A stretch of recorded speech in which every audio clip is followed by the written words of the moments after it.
Today, Senator John Kennedy did not come to play. In a fiery Judiciary Committee hearing, he confronted Judicial Nominee Michael Aframe with pointed questions about rent control, religious freedom, and even the legacy of Dred Scott.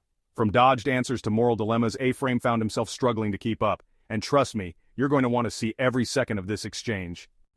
It started with what sounded like a simple question: what is rent control? Aframe stumbled, admitting he wasn't familiar with the issue. But Kennedy wasn't letting him off easy. Kennedy asked, "Why isn't that a taking?" Aframe replied, I'd have to study that." Kennedy pressed harder. "Why should the government be allowed to restrict private property income without compensating owners? Why not just subsidize housing directly?" Aframe danced around the legal definitions, citing a lack of knowledge on takings law. But Kennedy pushed again and again, making it clear this was more than legal theory. It was about constitutional rights. Mr. Aframe, how are you? Good, Senator. How are you? I'm well. What is rent control? As I understand rent control, it's some cities may have laws that limit the ability of landlords to raise rent, but it's not something I'm that familiar with. Okay. Well, why isn't that a taking that merits compensation from government?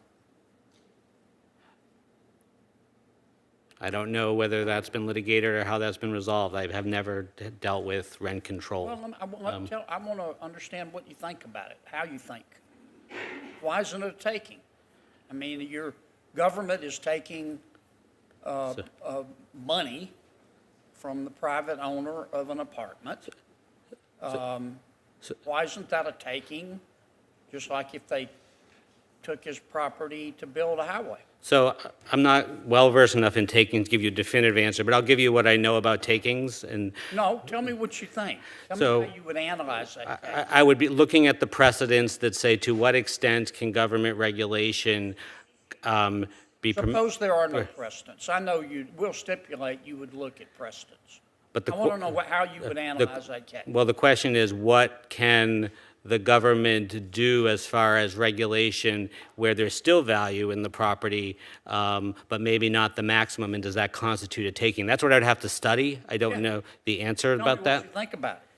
How would you analyze it? Well, from what I know about... What are the competing interests?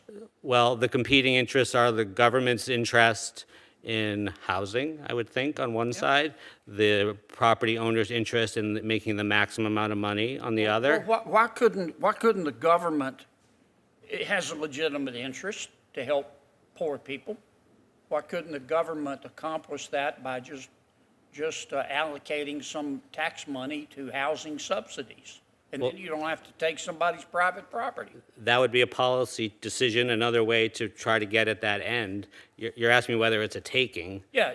And I think that I am not sure that a limit on how much you can make constitute a taking, but I don't know that for sure. I would need to think about that and study that. Well, aside from if you were back in private practice, how would you analyze that? How would you reach a decision? Again, please don't tell me you go look at precedent, because you're not going to find much. I know that there are cases about regulation that limits the value of property.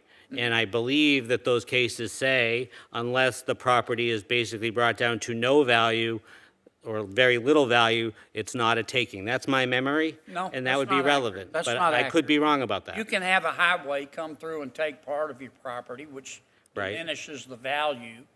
But you've still got to compensate the landowner, and you've got to compensate the landowner for consequential damages as well. That's clearly a taking. Why is rent control any different, Counselor?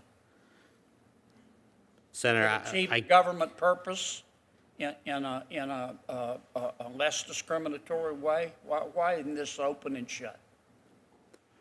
Well, Senator, without doing more work on it, I mean, I tried to tell you what I would think about it, but I'm also telling you I don't know necessarily how it would come out, and I would need to read and think about it more. But I would think about the government interest, understanding that there is a loss to the owner of the property, and figure out how those interact. Next, Kennedy pivoted to something deeply relevant in today's legal climate: religious liberty in the workplace. Kennedy asked, "What's the new rule if an employee requests accommodation for religious belief?" Aframe answered, "There must now be a substantial hardship on the employer. The bar has been raised." It was one of the few moments Aframe seemed confident, until Kennedy pulled the rug again, pressing whether Aframe truly understood the broader implications. If you appreciate this kind of breakdown, real hearings, real accountability, smash that like button and hit subscribe right now. Your support keeps this channel going.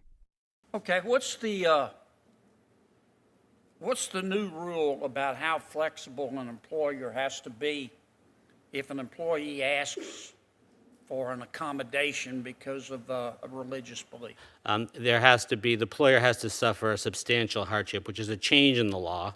The law was gave employers more flexibility in that area, and there was, I think the cases DeJoy from last term made that more difficult for employers, raised the burden on them.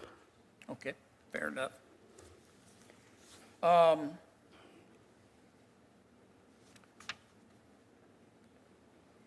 You will faithfully follow precedent, is that right? Yes, Senator, I will do my very best to do that, yes. And then came the gut punch. Kennedy asked, "Would you have followed the Dred Scott decision?" Aframe replied, "Well, as a lower court judge, I'd have no choice." But Kennedy wasn't satisfied. He pushed Aframe again. "Would you have followed Plessy v. Ferguson? Why wouldn't you quit over an immoral precedent?" Aframe hesitated, he stammered, and admitted he hadn't even thought about it. This wasn't just a legal grilling anymore. This was a moral stress test, and Aframe couldn't give a definitive answer. Kennedy closed with a powerful point. In our judicial system, middle-level judges must follow precedent. But that doesn't mean they shouldn't speak out against injustice. Aframe, clearly rattled, agreed. But honestly, the damage had been done. It was a masterclass in Senate oversight, and a moment that will follow this nominee wherever he goes. Would you have followed the Dred Scott case? As a lower level judge, Yeah. I mean, It's a yes or no. I think that, Senator, I mean, there's a fidelity of lower court judges, and hopefully our Supreme Court would make the right decision You there. have followed the Dred Scott case. As a lower court judge, I think you have no choice, but you can write that the Supreme Court should do something about that, and I would have. Would you have followed Plessy v. Ferguson? It's the same answer. You have to. Agostini versus Felton said lower court judges must follow Supreme Court Why precedent. wouldn't you quit first? Well, I guess I hadn't thought of that option, Senator, but I would certainly make my voice heard, but I would have to follow the precedent. Dred Scott was an immoral decision, do you? Yes, Senator. Okay, why wouldn't you quit? Perhaps I would. I hadn't thought about it like that, Senator. I don't know. I hadn't thought about that. Okay. But I would make my voice heard. But I do want to say that in a vertical court of a judicial system, it is critical that middle-level judges do their best to follow precedent. Thank you, Mr. Chairman. This hearing wasn't just about policy, it was about principle. Kennedy didn't just question Aframe, he exposed the tension between law and morality, between precedent and conscience. What do you think? Should judges follow precedent even when it's morally wrong? Should rent control be considered a government taking? Let me know your thoughts in the comments.